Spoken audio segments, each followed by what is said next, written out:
Intellect. What did you score? An 8. That's what I said about the air in the head. It was just, that's all I heard.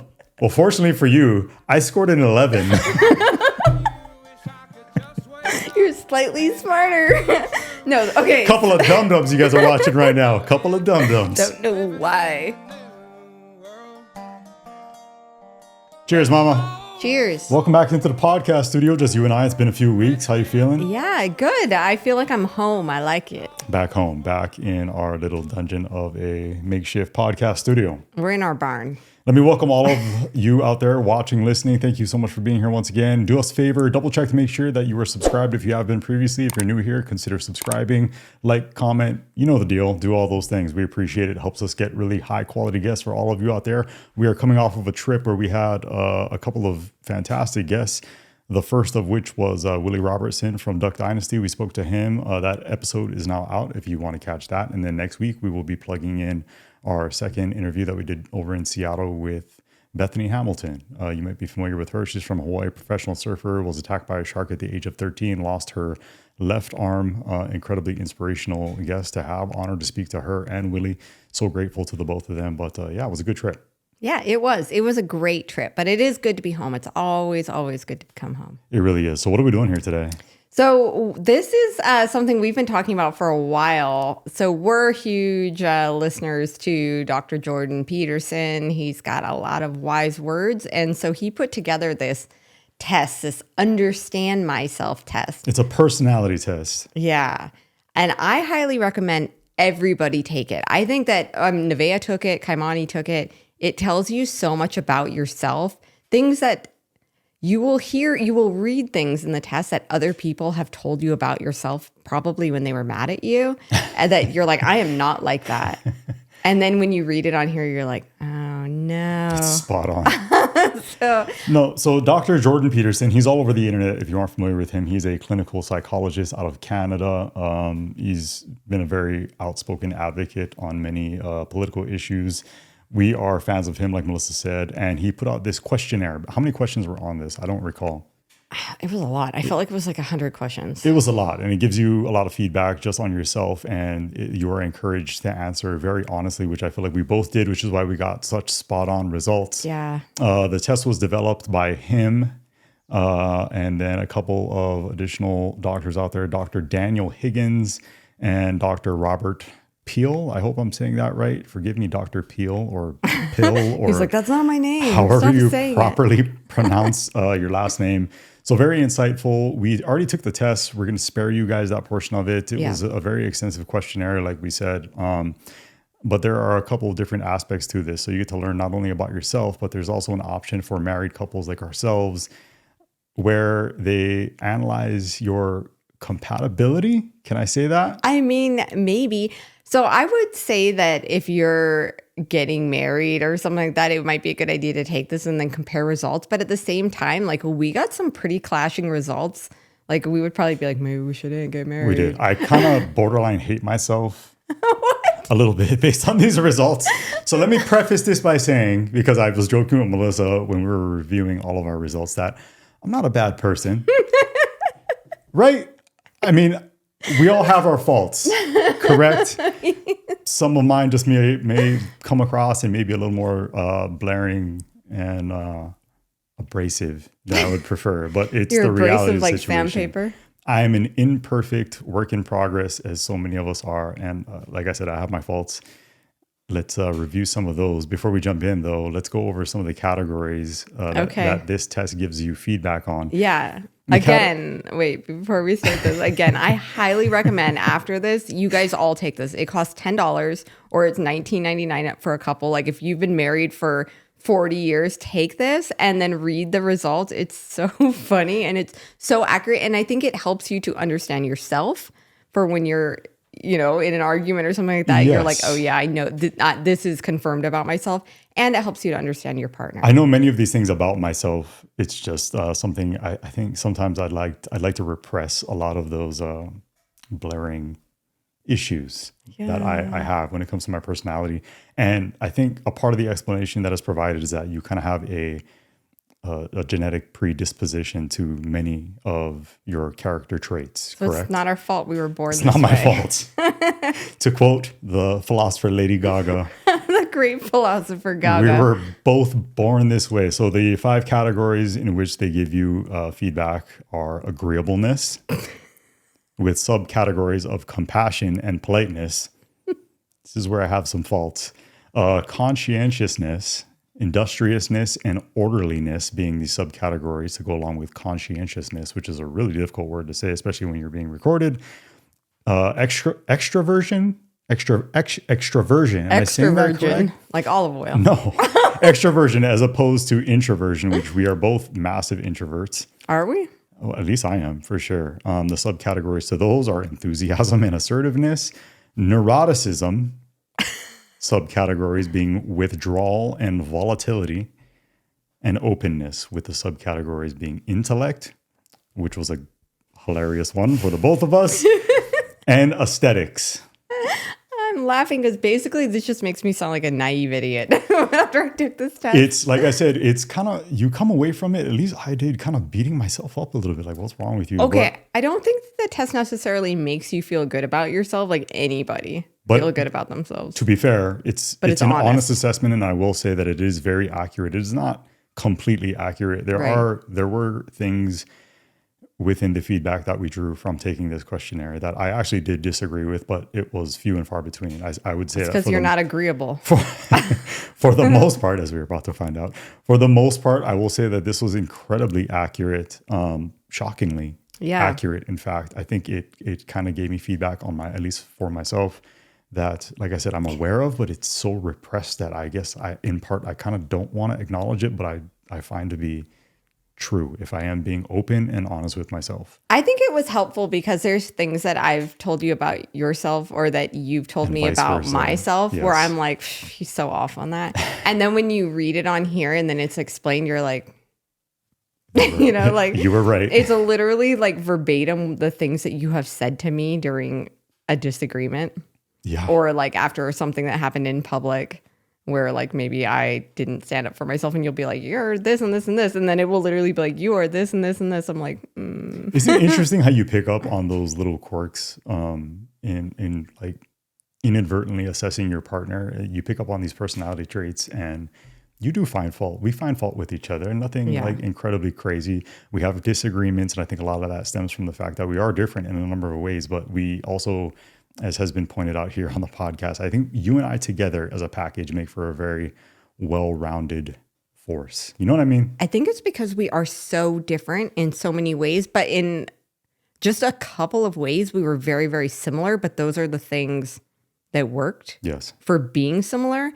If we were similar in any of these other categories, I see how it could be super problematic. Yeah. Does it jump into that at all on the couple side of things? Because I don't have access to that information. It does a little bit. Yeah, I have the couple report. So the very first thing was agreeableness, which as soon as I saw that, I was like, ooh, he's going to score not so great in that. What'd you get?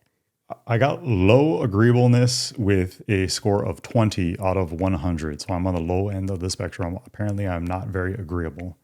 Oh, no, you're not. So I got really high agreeableness. I got a 92, which makes me sound so soft. Like I'm just like this squishmallow sitting there like, this is fine. No, and you are in a number of ways. Do you want to jump into the explanation that is provided to go along with these scores? Okay, so agreeableness is a big 5 personality trait associated with how people weigh their own interests against those of others. Simply put, agreeableness is how much you pay attention to and care about other people's feelings, needs, and desires. Agreeable people are kind, nurturing, compliant, and trusting.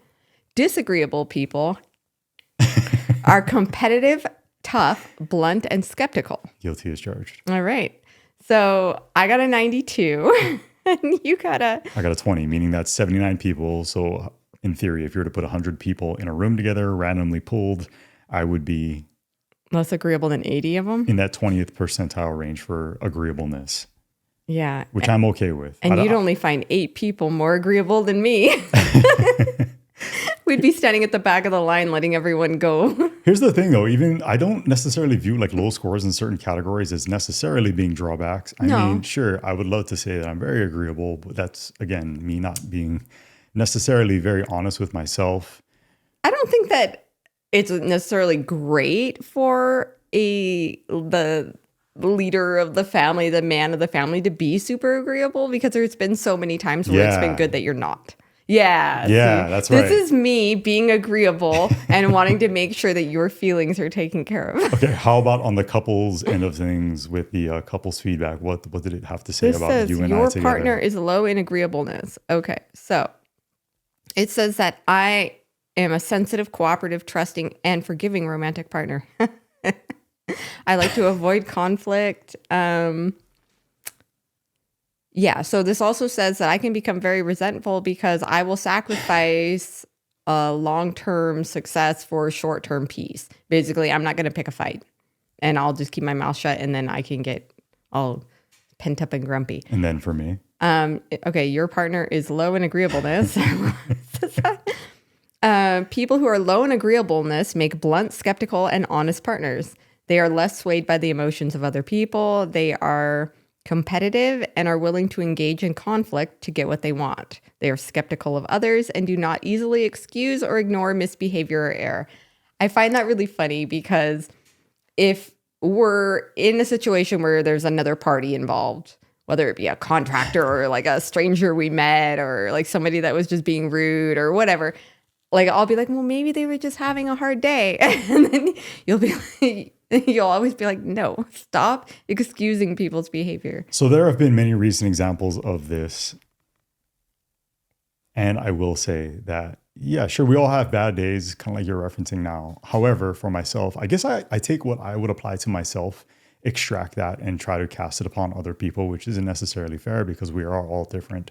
But if I'm having a bad day, to me, that's no excuse to be rude or inconsiderate to anybody else. You kind of put that aside, and maybe this is me warping and twisting it, but I think it's important to be fair to somebody else always, regardless of how it is that you may be feeling internally, whatever it is that you may be dealing with. And granted, this is going to fall on a spectrum, but for me, that's usually how I look at things. And I see what you're saying in that regard, but I guess when somebody's super rude to me and I don't feel like I did anything to warrant it, that I assume that something else is going on in their life. They're going through a divorce, or maybe somebody died, the or benefit of the doubt. Maybe they're just a jerky person. Like I feel like if I didn't do something to instigate it, that there's something else going on in their life, and therefore maybe they need a little grace. That's always your assumption, and I definitely fall on the opposite end of the spectrum. Like, what's your problem? Okay. Right? I mean, that's always how I respond and react, almost always. Yeah. So it says implications of agreeableness as couples. So I am high in agreeableness and your partner is low in agreeableness. And this means that the two of you have different strategies for dealing with the world, which can be beneficial for you as a couple. So it says this is good. Good. However, it can present some challenges. You and your partner, different agreeableness. I think we covered that. This will present a problem with your relationship in accordance to strength of differences. If you are different, you will find it difficult to understand each other's motives and actions and have difficulties communicating your needs and negotiating. So basically, it's good in the real world where, like, I can talk you down from something, or if I'm totally just being a doormat, you can encourage me to stand up for myself. But in our relationship, it can be a challenge because I'm someone that's not going to pick a fight and you're somebody who maybe will, and then therefore there can be clashes. I have no problem picking a fight with somebody, not at all. In fact, it's like I hate it. I almost borderline enjoy it. He does. Does that make me a bad person? It makes you different. Like, you're like, conflict, let's go. Yeah, I don't shy away from conflict. I'm not one to bite my tongue, and I always jokingly refer to you as what you mentioned it a second ago. You are you're a doormat. You're a doormat a lot of times. I feel like the bread. I'm an idiot. And when I recognize that in you, there is somebody who I'm thinking of where you had a phone call and they were in a very passive aggressive manner giving you just a rash of crap. And I didn't notice. You're like, oh, just bubbly as could be. And I'm sitting there like, what is going on? What are you doing? Why are you allowing this person to do this to you? This is didn't even another notice. YouTuber, by the way. I didn't even notice. If you know who I'm talking about. Yeah. Somebody who's just being really, really nasty. And I was just like, what? Stand up for yourself. I don't really understand. Okay, I don't really speak passive aggressiveness. Like if somebody says something to me and I understand the words that they're saying, I don't really read tone. Yeah, and that's what I'm saying is that I usually take the way that I'm feeling or the way that I behave or act toward other people and I apply it to others, which again, maybe that's not the way to go about doing things, but I always expect that. Yeah, like, hey, if you're going to fling poop my way, guess what? In my case, I'm going to pick up on it and I'm probably going to fling it right back at you because I'm not one to be treated so harshly. I'm just not. I will always approach people and give them the benefit of the doubt up front. But once I make a read on you, I'm probably just going to reciprocate whatever it is that I feel you are putting out into the world. Yeah. Okay. Well, so not to justify it in any way. So I think that basically it's good in the real world because we balance each other out. And clearly we both need balance. Like you're very unagreeable and I'm way too agreeable. Like I shouldn't be in 92 percentile at any category. And we tended to do that. We were in the middle very often. So in most of these categories, in a lot of these categories, we seem to be extremes. So I think that's good. It can be hard in the relationship for sure, because you do like to nitpick or like have an argument about something that I'm like, that is so stupid. Like, why would you want to fight over that? No, when we do have an argument, what do I always tell you? I don't know. I'm probably not listening. Let's keep going. Let's work this out. Conflict can be. Like, why? Conflict sucks. Nobody likes having a disagreement or arguing, especially with their spouse. I do sometimes. With you in particular, though, I'm always like, hey, we're disagreeing on something. We are arguing. We are battling. Let's keep going. Let's keep going until this is resolved and worked out. Like I said, there is value to come from conflict. I feel like disagreement. I'm Adam Sandler in the Spanglish movie. Like I'm just like argument over. When he just like wiggles her boob, like, oh, that's it. That's all we need. And she's like, no, we are having a real fight. And he's like, no. Yeah. And so Téa Leoni, she's the actress playing the role of his wife in that movie, and she's extremely neurotic, which is another category that's upcoming. But to expand upon this agreeableness, we have two subcategories. What did you score when it came to compassion? Oh, I think I probably did good there. Let's see.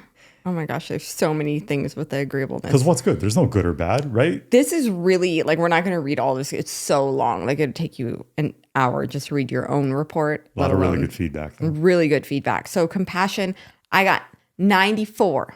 I got a 31.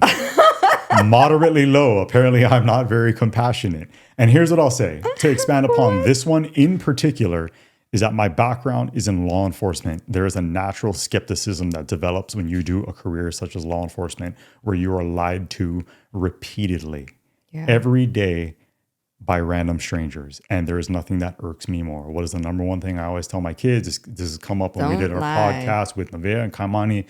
Do not lie to me. Sure, if you tell me the truth, you might get in trouble, but you're just going to compound that if I discover that you are lying. I despise lying with a passion. I hate deceit.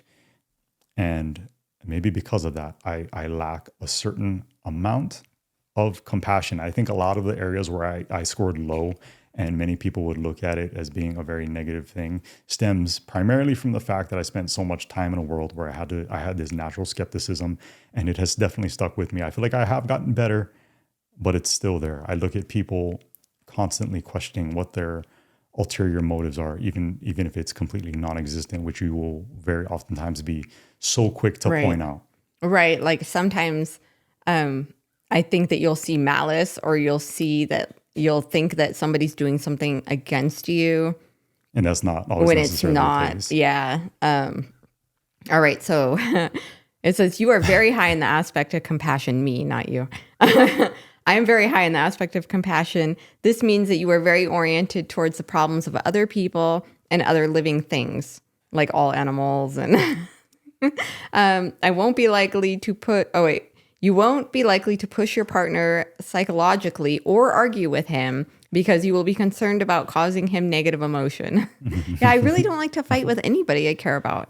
Like, Yeah. it's really hard for me to bring up stuff to any family member, even if it needs to be said, because I don't want to make them feel bad. I don't either. That's not true for me. While I say I enjoy conflict, it doesn't apply to those that I care about the most. If I feel as though, if I personally feel as though it's a situation where, hey, this might cause some scarring, I'll let you respond because you know me better than maybe I even know myself. What is my gut reaction? How do I respond if I think there's a insurmountable, maybe in my mind, conflict that I'm encountering with a loved one? What do I do? You withdraw completely. I withdraw. I retract. And never talk to them again. I pull Not away. healthy either. It's not healthy. But I retract. I leave it alone. And in that case, I'd rather just not deal with it. Yeah. I mean, it's not like I don't ever get into fights with siblings or parents. I mean, I guess I don't really fight with my siblings or parents, but I mean, like I have. You have disagreements with them. Yeah, we have disagreements. But it's never like a make or break it for me. It's never like I'm never going to be in this person's life or anything like that. I don't know. I would just have a really hard time making a decision like that. I always assume that there's something that has led people to make the choices that they make and that they need some kind of compassion or understanding or someone to be there for them. That's not always healthy either. So that's where that doormat element comes into play. And I'm not trying to say that sounds so awful. Like someone just wipes their feet on you. No, it doesn't. And it is what it is. And it's because you have a very kind and compassionate heart. It says right here that people will view you as kind and compassionate and a listening ear.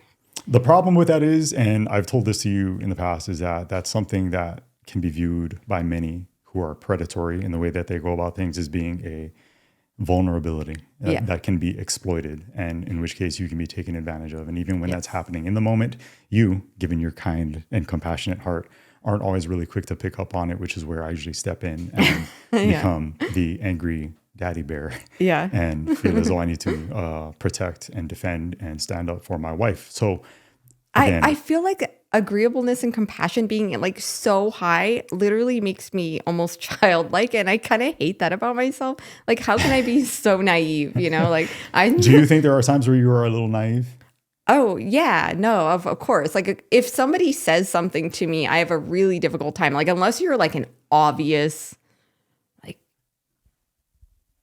unless there's something really obvious where I'm like, this person is clearly lying, I will very often believe the words coming out of somebody's mouth. Yes. Which makes me very naive and obviously more prone to. Where I am the opposite. What do I always say? You need to prove yourself to me that you are trustworthy. I will not trust you off the bat. I will not. I'm sorry if that makes me a bad person, but I will not trust you until you prove to me that I should view you as being so. I think where my big fault lies is that I would never hurt somebody or something or anything, you know, like I would never do that. And so I assume that other people feel or think like me. And I know that they don't because I do watch Dateline, but like, when I meet someone in real life, I can't imagine that they're a monster, you know? That's that same projection that I was talking about though, right? Like I take the things that are applicable to myself and I try to cast it upon others, but that would be a rare exception because I always try to be very, very open, very kind in meeting people, even though I do have that natural skepticism at the back of my mind. I'm always going to be nice to you. It's just that I know that maybe it's just a defense mechanism like that, just to safeguard myself and my family.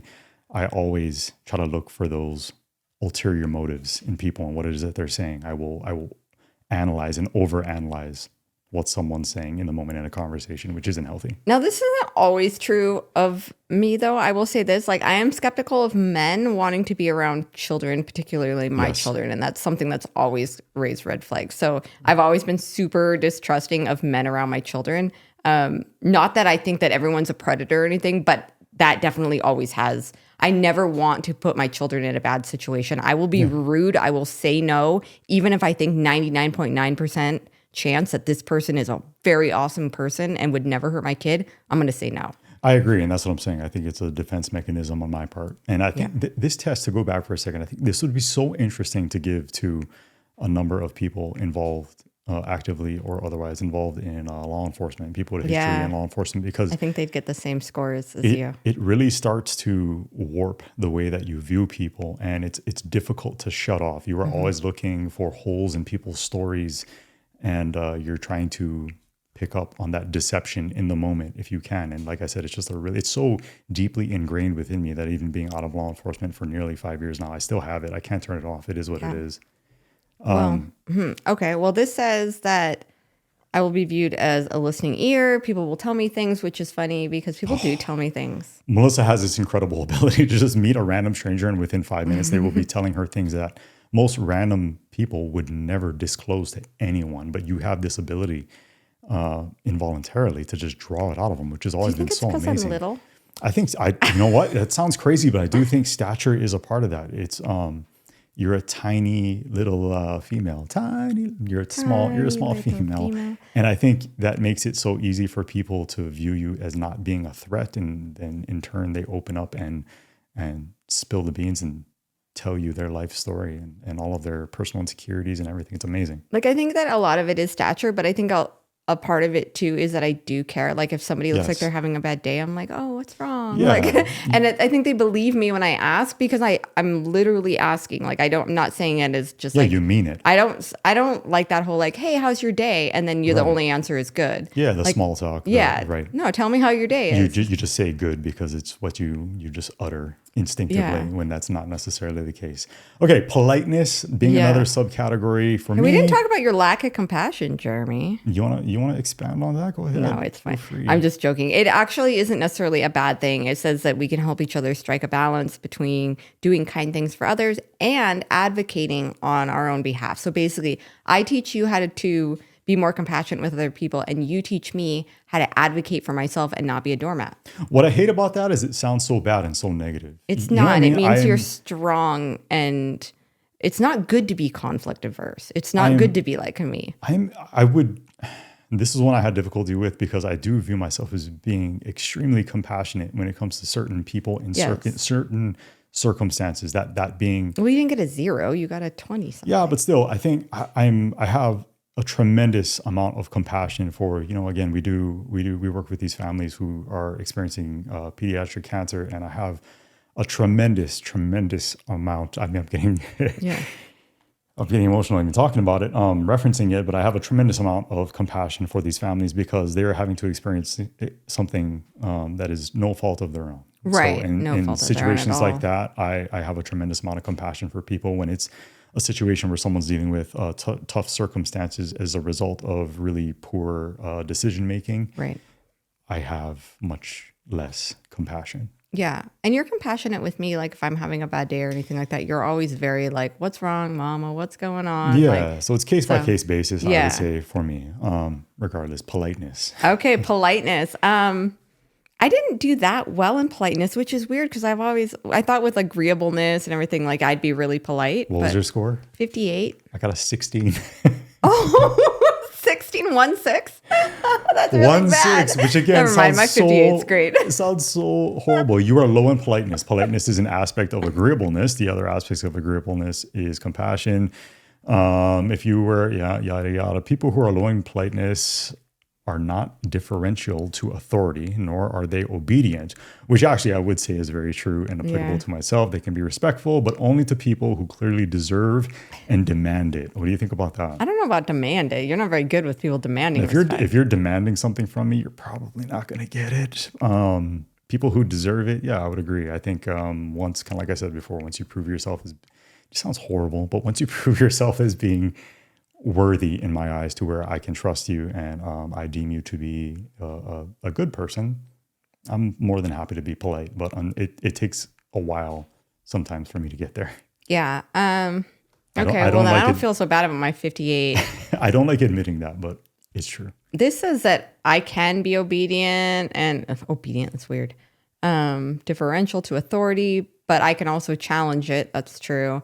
You can be respectful, but will also push back against others when challenged. Yeah, if I notice that they're being disrespectful. Which you don't. But sometimes I do. Sometimes if someone's being like really blatantly rude or like if someone's being passive aggressive, I probably won't worry about it or notice it. Like even if I notice it, like I'll just ignore it and pretend I didn't notice it. Yeah. But if you're being just aggressive, then I will push back. You pick up on it. I kind of don't know. I have no balance. I go 0 to like really publicly inappropriate real fast. You were so kind. You were such a good person. You were such a kind-hearted person that even in your attempt to fire back at someone, it's so poorly executed. Oh, jeez. It is. No, sometimes I get real mad.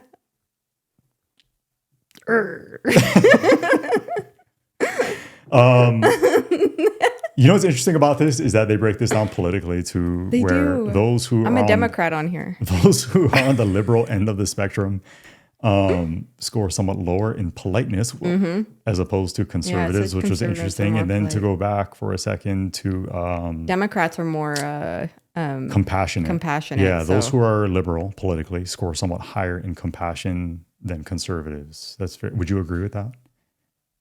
I think no. I would agree with you. I don't think that that's the case. I think that's a perception. I don't think that's reality. However, I think, and to use an example, I think a lot of times people think they're being compassionate when they're not. Yes, I was just going to say, to use an example, homelessness, houselessness, folks who are living on the street. To enable those people, I do not view that as being compassionate whatsoever. Yeah, you are making things worse for them. In fact, legalizing drugs, it's not compassionate. You're just making it worse. I just heard a story where the city of San Francisco is now using tax dollars to provide alcohol to people living on the street if they are alcoholics, to go along with all of the free needles and everything else that I have a major problem with. Well, yeah, they just legalize drugs, and so instead they just give everyone Narcan because everyone's ODing 20 times. They're giving people booze. They're literally driving around giving people bottles of booze. Yeah, it's just something I recently heard. I didn't dive too deep into it, but yeah, your tax dollars. Yeah, see, I don't view something like that as being compassionate at all. And then there's other issues that I don't see as being compassionate. Yeah. To kind of go hand in hand with all that. Conscientiousness. Holy cow, that's so hard for me to say on camera. Where'd you score there? Conscientiousness. I got a 69. I got a 96. Wow. What is okay, let's see what conscientiousness. I should know because I scored this is what I'm saying. I'm like extremes. You are. Except for politeness, I just live right in the middle. Let's see. It is a big 5 personality trait associated with attention to detail, hard work, persistence, orderliness, as well as adherence to rules, standards, and processes. Conscientious people are careful, reliable, organized, self-disciplined, and preserving. It's good to define it because it's not necessarily the way that we think of it. It says moderately conscientious people are dutiful. They tend to slog away at tasks until finished. They work reasonably hard and do not want to waste time. They're less likely than average to procrastinate, particularly if they're also low in neuroticism. If moderately conscientious persons promise to do something, they will do it and rarely be delayed. I would say that is 100% applicable to the both of us, but especially you. Yeah, if something needs to be done tomorrow, I did it yesterday. They're neat, organized, future-oriented, and reliable. Yeah. They are not too frequently distracted. 100% when it comes to you. Yeah, that's me. That's you in a nutshell. It says that they're more likely to pursue marriage. I was pursuing marriage when I was 6. On our second date, I told my friend, I'm going to marry him. And she's like, you're so weird. I know. Aww. Yeah, but I did not say that about anyone else. It's because I'm special. I just knew. Here's an interesting category. Industriousness. I am moderately high at a 77. Where are you on the industriousness scale? While you're looking, I will read it. Industriousness is an aspect of conscientiousness. I'm high. Moderately industrious people are reasonably likely to be successful in school and administrative and managerial positions, particularly if they are intelligent. They don't live to work. However, they do not always have to be doing something useful. They're generally quite dutiful. However, tend to put things off or mess them up. If you're industrious? That's what it says. What? And tend not to, excuse me. They tend not to put things off or mess them up. They also finish what they start, much on schedule. Again, you to a T. I got a 94. Yeah, that's literally, if I were to write up a synopsis of you in a nutshell, that'd be it. I was definitely the kid in school that everyone wanted in the group assignment. lab partner. Yeah, lab partner. If there was like, if a PowerPoint was necessary, or you were going to do, like, if you needed a poster board, I came with that 4 fold out one that you got, the big, and then there was like actual things that you could touch and feel. Nerd alert. Yeah, but no one else had to do any work, mostly because I didn't let them. Like, I didn't want anyone else buggering up my score. So I'd be like, just show up, okay? Okay, here's one where I was disappointed at my score for maybe the wrong reasons, but extraversionness as opposed to introversionness. Extraversionness, that's not you. I am an introvert to an extreme. And I don't say that lightly. Well, I you mean, skipped to an extreme. orderliness. Did I? Yeah. I'm neurotic. Okay, let's go back too. to that one. Let's go back to that one. When it comes to being an extrovert, though, I scored a 28. What'd you score? Well, you skipped a whole one, so now I got to scroll We'll down. go back. See, this is messing with my... This is why you can't have someone perfect. like him as a lab partner. Orderliness. Perfect. Perfect one to gloss over. I know. Extraversion. I got 63rd. Really? Yeah. I feel like that's really high for you. I feel like that's not right. Like, I think I answered a couple questions incorrectly. Some of the questions I actually found a little difficult to understand. There were a few where I was like, I don't even know if I'm reading this correctly. And I know that's not just us, because I saw Ben Shapiro took this and posted a video on it today where he actually had Dr. Peterson giving him live analysis, and he expressed the same thing on some of the questions. It's hard to answer questions and respond on a scale. Weirded. I am not an extrovert, but this does say that, like, basically in a crowd, I can talk to anybody. That's true. I can sit next to a kid, or I can sit next to someone who's 95 or whoever and talk to them. Like, I can pretty much make conversation with anyone. Yeah, you're very outgoing, where I'm more so a fly on the wall who will hang back and either wait for somebody to approach me, or I think the only time I'd ever take it upon myself to like take action is if it's a situation where like intervention was necessary. Like if I saw a wrongdoing happening, I'm not somebody to just stand idle. You're the first person to stand up and not that falls into extroversion at all, but that's more like assertiveness. Yes. Yeah, I can talk to anyone. I guess I'm outgoing, but I don't want to go out. So I never really get the opportunity to be outgoing because I don't want to. You're definitely more outgoing than I am. I'm far more introverted than you are. Maybe that's an only child thing. I was raised as an only child. You were the baby of your family. I wonder how that... I think the babies of the family are a little more... we learn to get along because we kind of have to. Yeah. So I think, you learn to talk to different ages and things. All my siblings had older friends, and I learned to get along with them because I didn't want to be left out. Right. So I think you learn how to get along with people that you're not even like. Okay, let's go back to the couple standpoint for a second. Can you read that? Of extroversion? Of extroversion. Yeah, I'm curious what that says. It says that we're not that different. When it comes to that? Yeah. Really? Yeah. So we should get along. As a couple, you are fairly balanced in extroversion. You will have an approximately equal representation of virtues and faults of extroversion and will tend towards sensible behavior in most situations. You and your partner are similar. Okay. Yeah, that's pretty generic. All right, let's go back to orderliness for a second here. Yeah. I scored a 54. What'd you get? A 93. Wow. I know. That's what I'm saying. I'm really extreme. Oh, yeah. I do like things just so. That's part of why I didn't want anyone touching my poster board. Your partner is typical in orderliness. And then I'm really high. Typically, orderly people are neither particularly disturbed nor disgusted by mess and chaos. They keep everything moderately tidy and organized. Definitely you. They don't think in terms of simple black and white. In their world, there are many shades of gray. See, I would disagree with that. I think you and I are very black and white people. It says I am. It says that I don't see things in shades of gray. Okay, yeah. That's why I got that 94. That's true. I think there's right and wrong. There's good and bad. I don't like that whole middle blurring ground. To me, no. This is right and this is wrong. Yeah, we are extremely rigid in that regard, I would say. You like routine and predictability. Yes. Under some circumstances, but don't mind if things are a little disrupted. They manage complex, sensitive processes when supervised properly and carefully, but may have to be reminded to pay proper attention and maintain focus. Yeah. This says, let's see.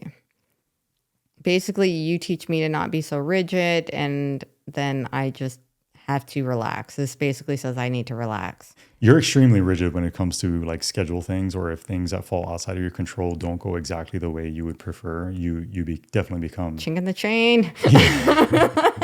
You definitely become anxious, I would say. Yeah, I freak out. Like I'm freaking out. And yeah, to be fair with that analysis, I'm always there to kind of tell you to relax. Relax, it'll go fine. And then I'm like, it'll only go fine because I'm gonna fix it. Yeah, you're definitely a fixer, and you try to. Do you think at times you try to force it? Oh yeah, but I do fix it. Usually, yeah, you're very good about that. But and maybe this is a cultural thing because I'm from Hawaii. Yeah. And so I have more of this laid back mentality of like, nah, it's fine. Things will work out. Just chill, relax, take a breath, and things will work out the way that they're supposed to. I say that oftentimes when it comes to anything that we're encountering together, schedule wise, especially. This is a tough one with me with God, I think, because you that whole like, oh, let go and let God. Yes. I'm super bad at that. Yeah. And I'm one of those people that is like, if there's a storm around me and I'm in the boat, I'm praying, but I am rowing. Yeah. Like I'm rowing the boat. No, I think like I never just like let go of the oars. And we definitely try to force things. This came up last week in our talk with Willie, where I asked him for some fatherly advice when it comes to raising our children and the way I've gone about doing things. That was good advice. It was good advice. And I appreciate him taking the time to really ponder my question for a second, because it is an area where I do struggle, and an area where I try to be very conscious of my own personal faults and letting go and having faith. And it's one thing, and I really liked what he said, it's one thing to claim that you have faith in God and allowing for him to guide your life in a way that is never intended to hurt you. But it's definitely a difficult thing for me to fully entrust. I hate even saying that, because it does suggest doubt on my part when that's not necessarily where I'm at mentally. But it's I've always struggled easier with said that. than done for me.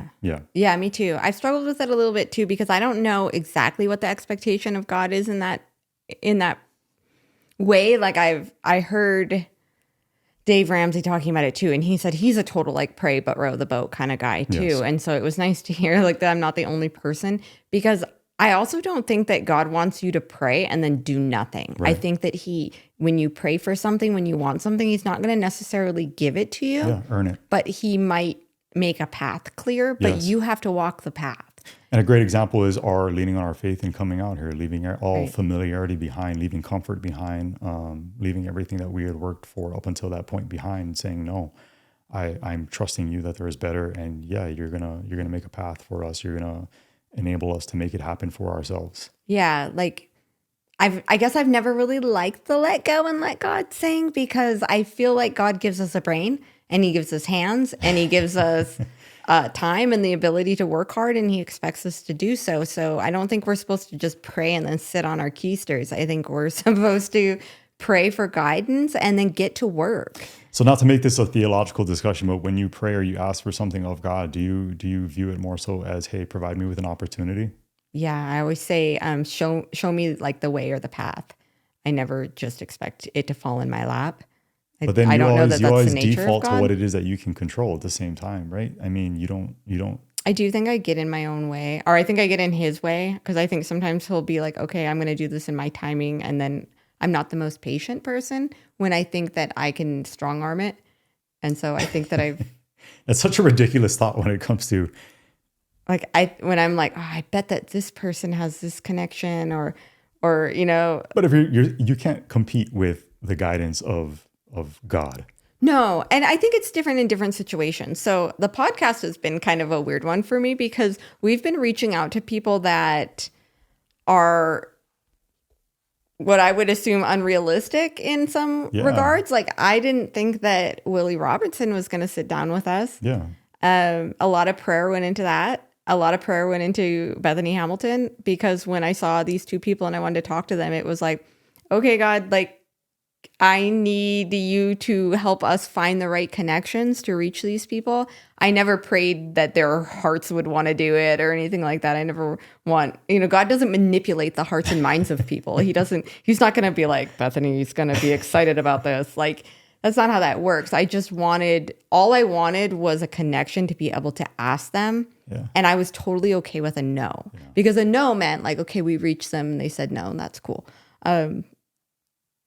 So I don't know. That's been kind of hard for me because like I'll ask God to show me the way and then I instantly start looking for a way on my own. Yeah. And maybe that's not the right way. Yeah, but maybe that's a part of it as well. Maybe that's part of the process, right? Like, hey, I'll do this for you, but you're gonna have to sift through it and navigate it for yourself, maybe. And I'll look over you and look after you along the way. Yeah. And I'll try to facilitate things, but you need to recognize when I'm providing you with those opportunities and be ready to pounce. Right. Well, one of our interviews kind of started falling apart at the last minute because of a scheduling thing, a timeline thing. And we were like already packed up, ready to go. And then I was like, this is falling apart. Like, this sucks. This is like, I wanted this so bad. And then like, I had this like voice in my head of God being like, I didn't bring you this far to let this fall apart. Like, flip and relax, Melissa. Like, I feel like sometimes I hear like the voice of like a dad being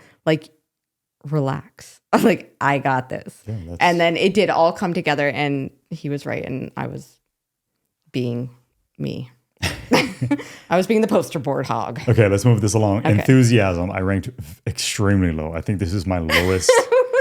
Apparently, I'm extremely unenthusiastic because I got an 8 out of 100. I got an 8. You just don't get it. I'm in the you just don't percentile. Get up for anything. You're just like, nope. That's so funny. Enthusiasm. Let's see what I got. I'm not that enthusiastic either. I got a 47. That's pretty average. Individuals who are very low in enthusiasm, such as myself, are quiet and unexcitable. You don't even get excited about bubbles. They can be very hard to get to know. Oh, that's true. As they are not at all chatty or bubbly. When they do talk, they do so comparatively rarely. It tends to be much about things in which they find exceptional interest. That's 100% true for me. So, I guess I shouldn't be shocked that I ranked so low. They open up to others with difficulty, particularly in large social gatherings and parties. Again, totally true. They laugh very much less frequently than others. I would disagree with that. They typically prefer solitude. Look at where we live. And find it difficult to enjoy themselves around other people. At most, the spotlight, and if creative, may find performing very much less desirable, even draining. 100%. Oh, yeah. Don't ask me to do anything. You don't want to ever be a public speaker? I don't want to be a public speaker. The one time that we did it, I was absolutely mortified. You did a good job. I was losing sleep over it for like a week. I hate having eyeballs on me. I really, really You're dislike. Doing a podcast. The irony of that is not lost on me, given what we do. But I think this right now, it's just you and I sitting here in the tiny home, right, in our podcast studio. We have a couple cameras here. I know people are going to view this, but it's a lot easier for me to be more candid because you're stuck really, it's just you and I here. That's funny. You know what I mean? Yeah. So what are you going to do if you're ever asked to do like a TED Talk or something? Politely, or maybe not politely, decline. You're not very polite. So you're going to very aggressively and non-politely decline. You know what's funny about this is it says women are higher in enthusiasm than men. Yeah. The mean percentile for women in the general population, women and men, is 55. For men, it is 45. And in my case, it is 8. I like public speaking. And you know why? Because it scares me. But I took a lot of public speaking in college and I always did really well in it. And I liked it because it was a thrill getting on stage. And that's why I liked drama. That's why I did drama society and was in plays and everything, because it was so thrilling. Like, I don't like roller coasters and stuff. Those are scary. To me, I get the same thrill and excitement of being scared to death to go on stage and then conquering that. That fear, yeah. Yeah. No, I'm with you on that. I feel the same way. Like when we did do that one speaking engagement, I was for as nervous as I was once we got started. Yeah. And we jam-packed it, which was very surprising to me. It was like standing room only, which was absolutely shocking. But once we got going, and to go back, like when I played collegiate soccer and stuff like that, I would always be nervous before games, but as soon as someone's foot touched the ball to get the game started, I was fine. And I think speaking engagements, at least with the one experience we've had, was kind of the same thing for me. So I do enjoy conquering it. I don't think you should shy away necessarily. I know what I just said. Would you do it with me?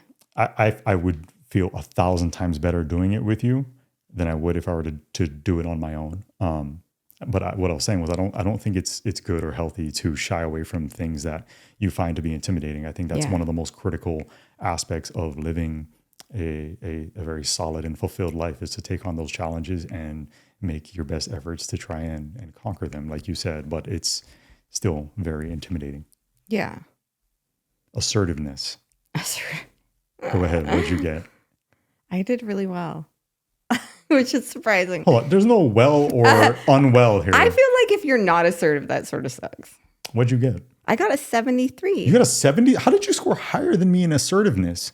Well, let's read what it... Sometimes the stuff isn't what we think. Like neuroticism was very different than what we thought. That's true. Go ahead. Okay, let's see. Assertiveness is a measure of a person's motivation to put their ideas forward, influence others, and achieve social status.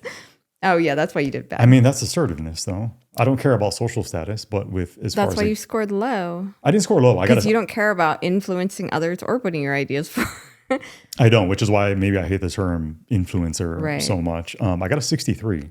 Oh, that's not that lower low. Than you. I'm not low, We're pretty aligned in that. Of course, you're more inclined to take charge. They put forth their own opinions. It says you can communicate in a captivating manner. I pretty much just nervously laugh. See, but dominate social situations, again, that is not me neither one of us. At all. They can be influential and captivating. That's not necessarily how... I feel like maybe we answered the question wrong again. This says no. Prone to heated arguments, acting impulsively. This is not me at all. I'll say that's true for me, at least the argument portion of that. Again, I don't shy away from conflict. I embrace it. It's one of the things I miss most about law enforcement. They have the communication style that is more oftentimes associated with leadership. Again, I would never seek out a position of leadership. This is good when they are knowledgeable, competent, and able, but less good when they aren't. Yeah, no kidding.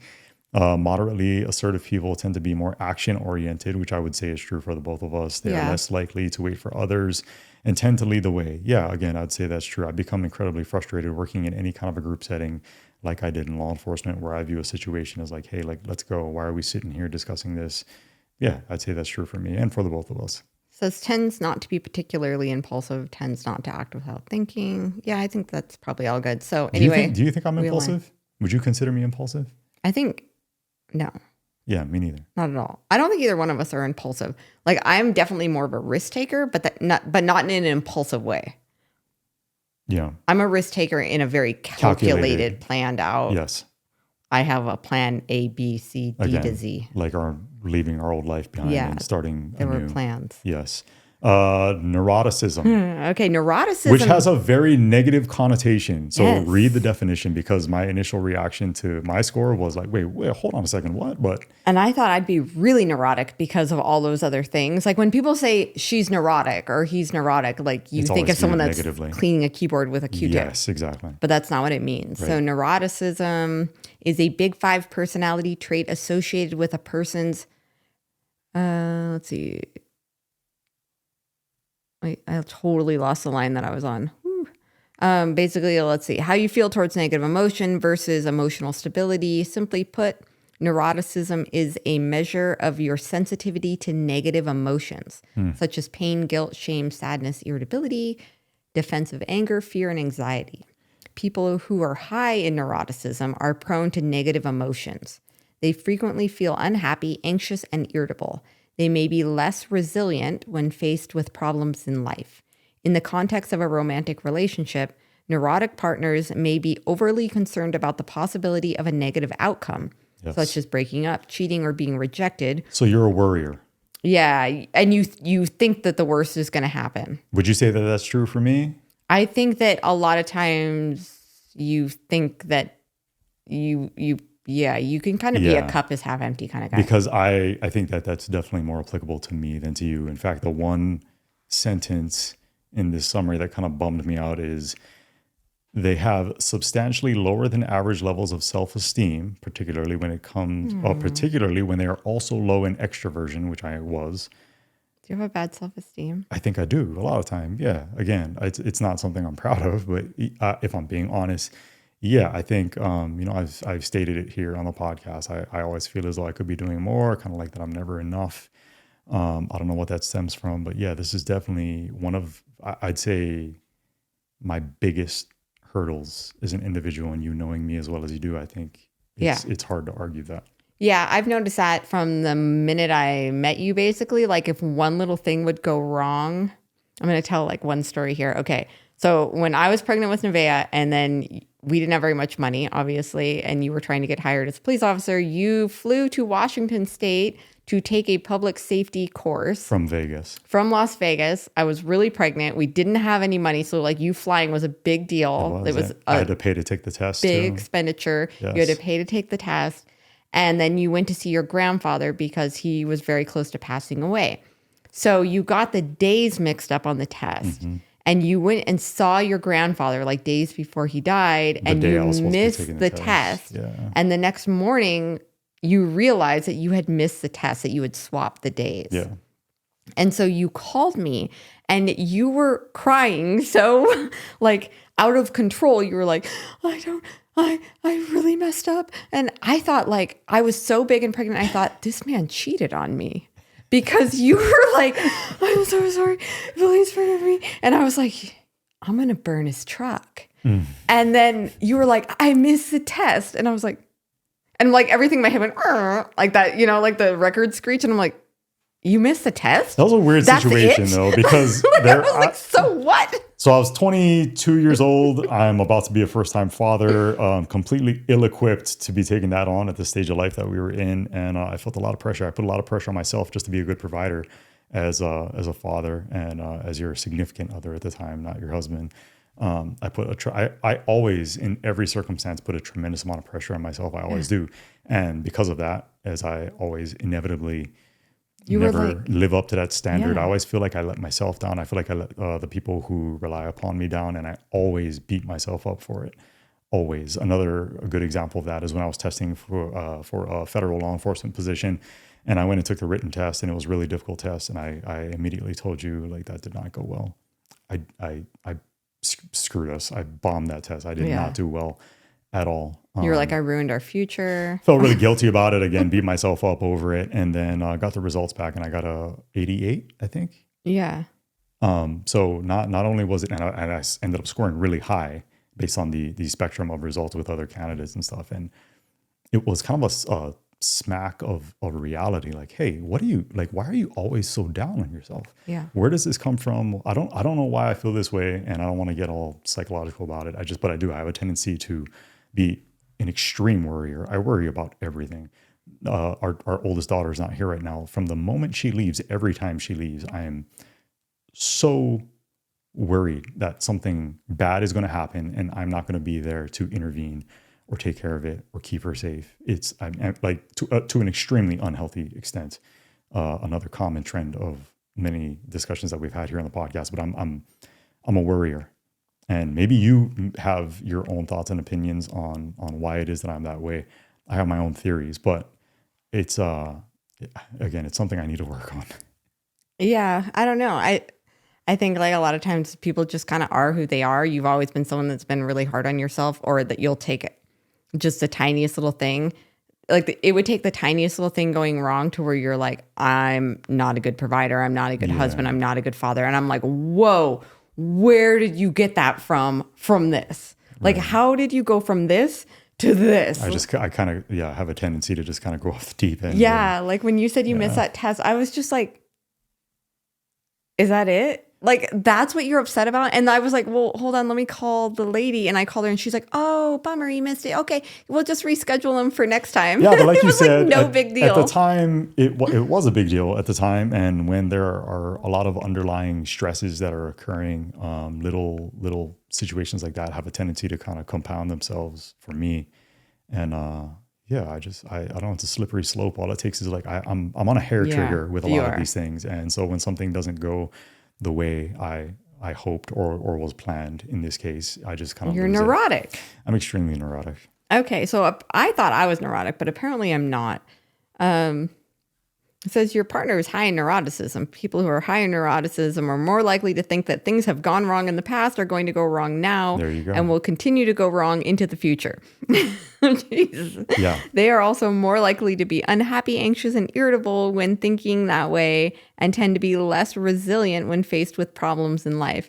Like you always say, like, I have to die first. Or wait, no, no, you have to die first. If I die first. No, I say I have to die first. You're like, if you die first, then I'm going to die. I'm like, wait, why would you die? And then she gets mad at me because she's like, we have kids and you're going to have grandkids and you need to be around for them. And I already know. No, he's like, I would just refuse to eat. I'm like, why the hell would you do that? I won't feel like eating. It's not that I'll refuse. I know myself well enough to know that I'll be like, I'm out. I'm done. No, you don't get to do that because we have children and we will have grandchildren and you will have so many joys in life. Like if you die, I'm not checking out. I'm going to enjoy my children and my grandchildren. Like, and it's not because I don't love you, but it's because there's life to live. Like, no, and I hope that is the case. Assuming I go first, which I've got to go first. So yeah, there's a song about that. I think it's so funny. Yeah, we used it. Withdrawal, typical or average for me. I scored a 41. That's pretty good. All right, I got to get past all this neuroticism. While you're doing that, individuals average in withdrawal may occasionally suffer from. What do you get? Anticipatory anxiety. I got a 41. I got a 47, so we're like the same. Suffer from anticipatory anxiety. I'd say that's kind of like what we just discussed. We don't like plans. But generally are not impeded by it. They can handle new, uncertain, unexpected, threatening, or complex situations as well. We just aren't excited about it. They're just more likely to avoid or withdraw in the face of the unknown and unexpected. Yeah, I mean, I'd say that's true for me. All right, this next one. Volatility. How'd you do? Are you seeing it? Are you seeing it? This is the reason primarily, I think, that I prefaced, I'm not a bad person. I'm just somewhat volatile. I scored a 96 out of 100. I mentioned a second ago, I have a hair trigger when it comes to a variety of emotions. Yeah, I'm pretty volatile. I got a 28. I got exceptionally high. You got a 28? Yeah. Good for you. Yeah, but you know I'm not. Good for you. You know I don't get it. I don't get excited about things like yeah. Okay, this says you are low in the aspect of volatility. This means that you are likely to be fairly emotionally stable and to have mostly predictable moods. Yeah, I mean, unless I'm super hungry or something goes wrong at a restaurant. Man, that'll put me in a bad mood. Mostly because I'm hungry at the restaurant. Then it goes wrong. Okay. And this says women are higher typically in volatility than men. Girl. This says you will experience standard levels of frustration, pain, and loneliness. You will not be particularly irritable or likely to take your feelings out on others, including your partner. Do I take my feelings out on you? It says I don't.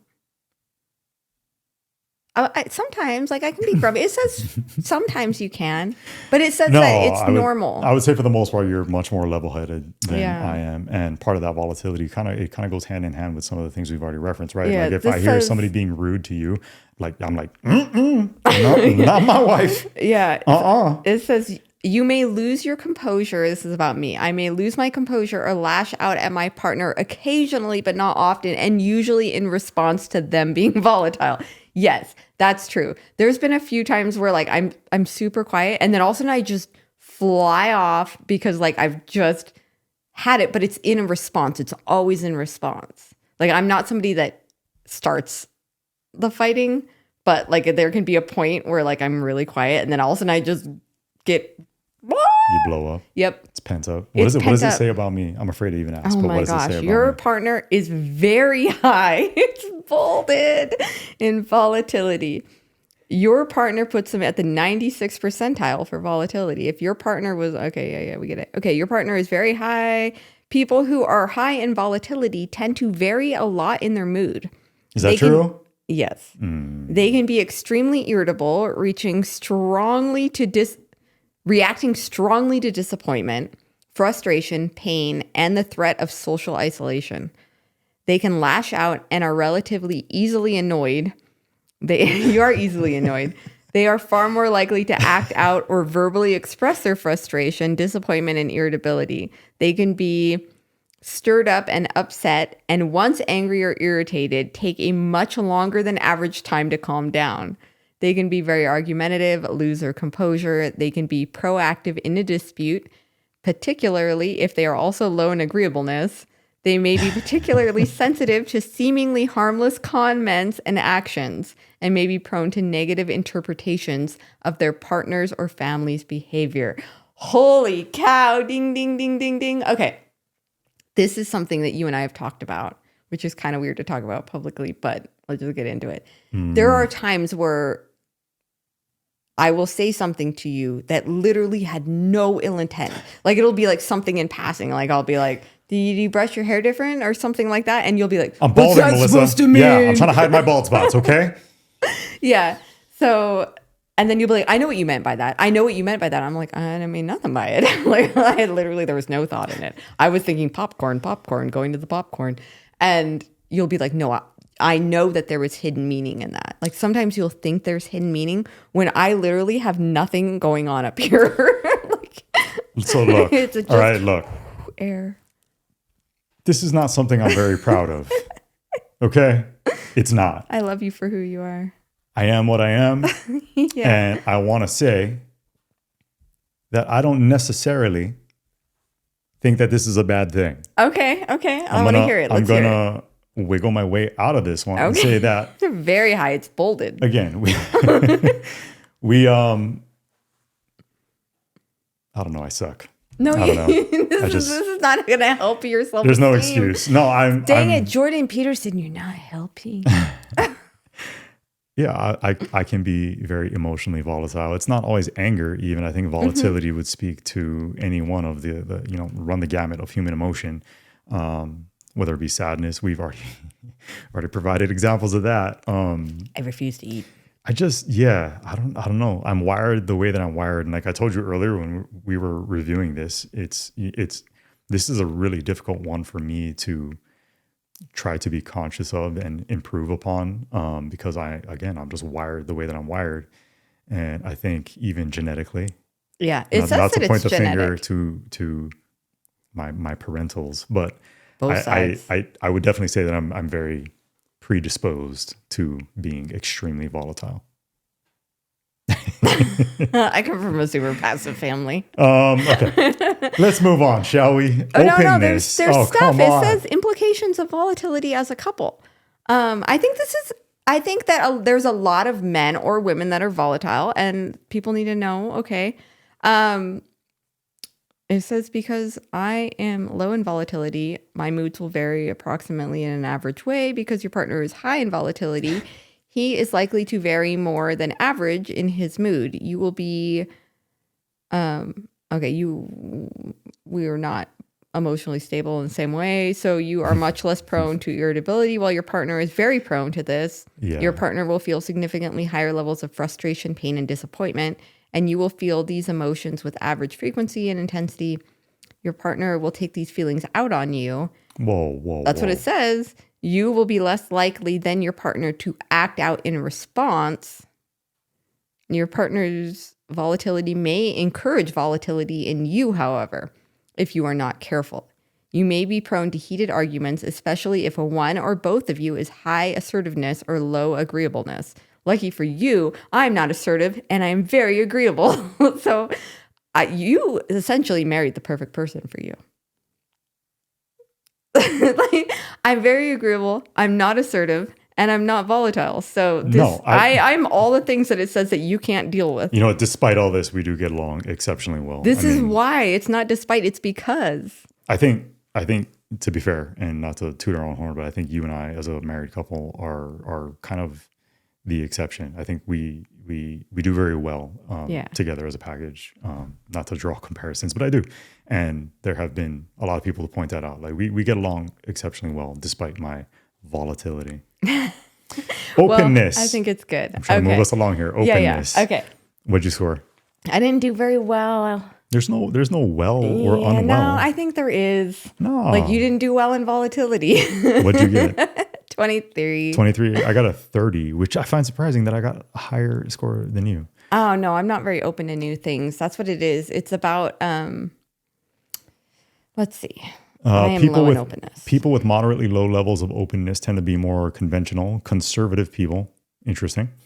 They are less known for their curiosity or interest in novelty or change. They tend to be comparatively disinterested in learning, particularly for its own sake, and tend to stick with what they know. I mean, yeah, I would say that's true. They do not typically engage in prolonged abstract thinking, seldom consider philosophical issues. I would disagree with that part, such as the meaning of belief systems or ideologies. They do not find it necessary to attend cultural events such as movies, concerts. Yeah, that's definitely true. Poetry readings. Are there people coughing at these events? Yeah. I probably won't be there. Although they may do such things on occasion, they're less likely to enjoy writing and tend to stay away from complex problems and abstract ideas. It says you enjoy writing? We are less likely to enjoy. I enjoy writing. Yeah, you do a lot of writing, and you're very interested. I don't know. Maybe I'm reading this wrong. I probably answered another question wrong, but it is true that I don't like learning new things. Yeah, I do. I like to learn something, and then I like to be really comfortable in that, and then I like to master it and be the best at it. So if I'm constantly learning new things and I feel like I always just sort of suck at it, like that's what's hard about social media is it's so constantly changing, and I hate that. I'm like, why can't just Facebook stay the way it was? Like every time that they make a change, I'm like, oh, my day's ruined. I hate change. You know, I hate change. It looks different now. Forget it. To a crazy extent. I don't move an item that I'm used to being in a certain spot. Like that messes me up and drives me crazy. Yeah, so maybe we're not that open. And then that's I become probably extremely accurate. volatile. Here's a real fun one that we're going to have to preface because it requires further explanation. Yeah. Intellect. What did you score? An 8. That's what I said about the air in the head. It was just, that's all I hear. Well, fortunately for you, I scored an 11. You're slightly smarter. No, okay. Couple of dum-dums you guys are watching right now. Couple of dum-dums. Don't know why. So this says, stop laughing. This says that intellect and IQ are very different. That's right. That intellect, when they're talking about personality, is not intellect as in smarts or IQ. So you can actually have a very high IQ and be very low personality-wise in intellect. Not as dumb as you thought. Yeah, here we go. All right, so intellect in this regard, because when I saw that, I was like, excuse me. It measures a person's interest in ideas and abstract concepts. People who are higher in intellect tend to be more curious, more verbally adept, with a richer vocabulary, and more interested in learning. Which we are not. Women, generally speaking, score lower in this category than men. Rude. Although not in IQ. Yeah. So higher IQs, just not as intellectual. All right. Intellectual, so even the term intellectual. Yeah, it's intellectual apparently means that you're very curious about new ideas. Yeah, and that you buy into the things that you're learning about is how I guess I would put it, right? Like a person who attends college or university would be considered an intellectual. This says we're not interested in learning. That's not true. It just depends on what it is. If it's something that I'm completely disinterested with, then I don't want to hear about it at all. Not anything to do with a person's intelligence or IQ. We just want to make sure we make that really clear. Just to pound that home. Intellect is a measure of interest in abstract ideas, essentially, while IQ measures the processing speed. We can still process it, all right. We're just not interested in it. Aesthetics, moderately high for me. I scored a 63. What'd you get?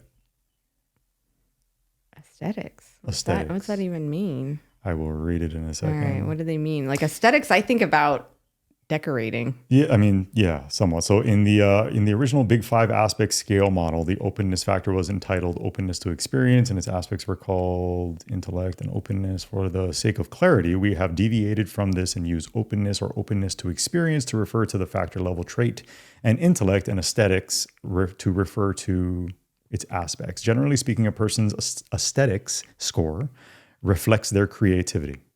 People who are moderately high in aesthetics find beauty important, without an outlet for their creative ability. They may have some difficulty thriving. They like art or beautiful crafts. They're more sensitive to color and architectural form. They often enjoy collecting.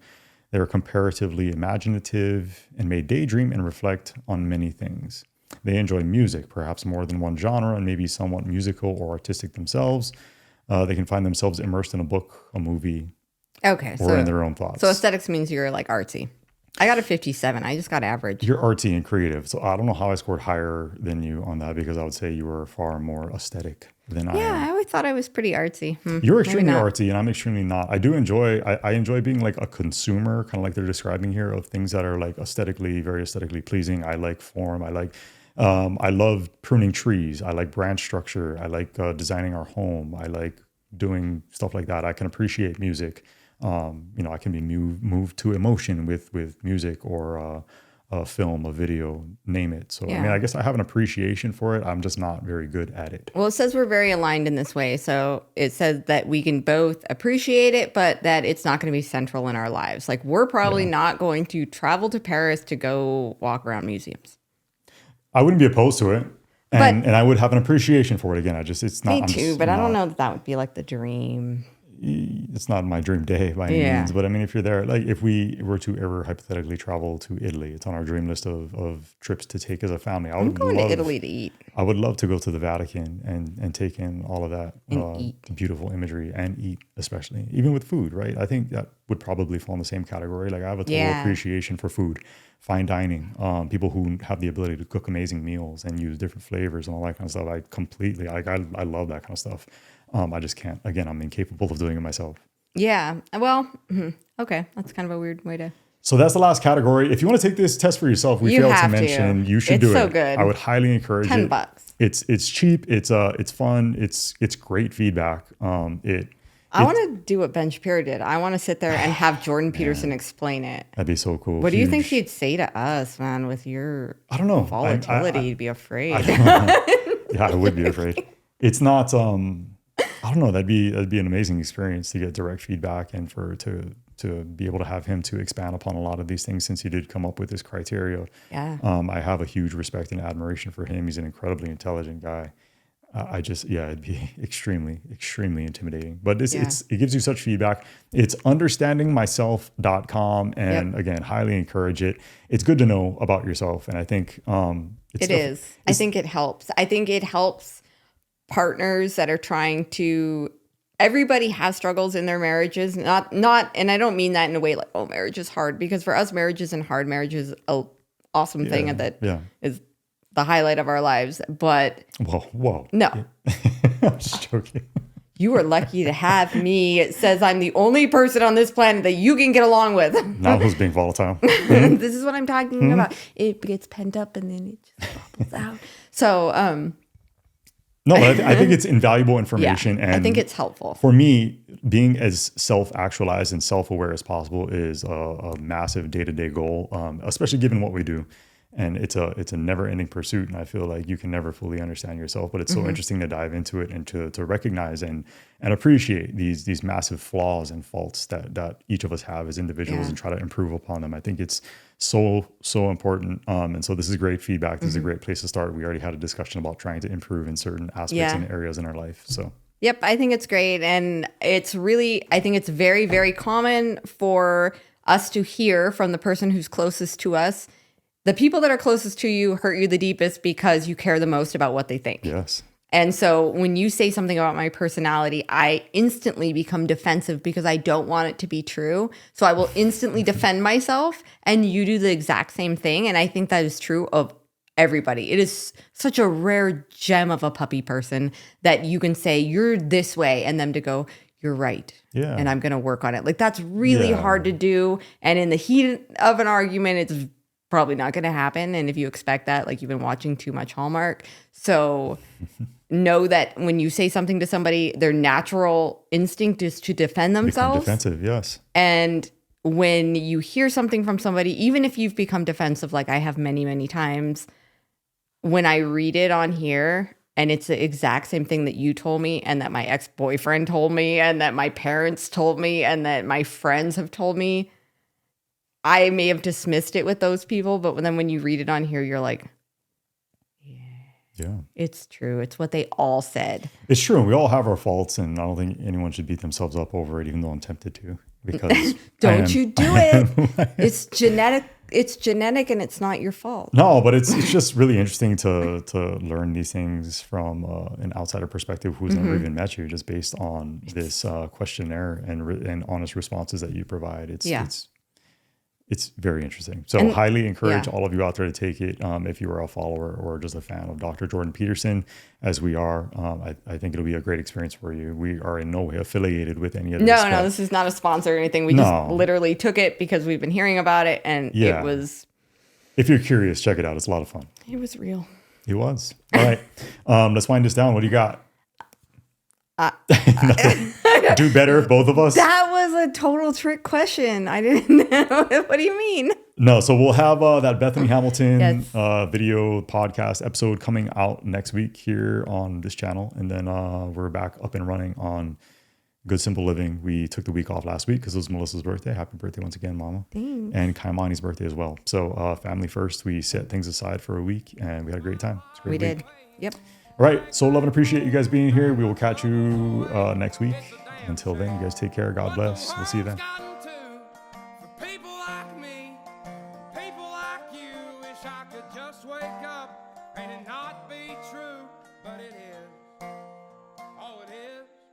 Living in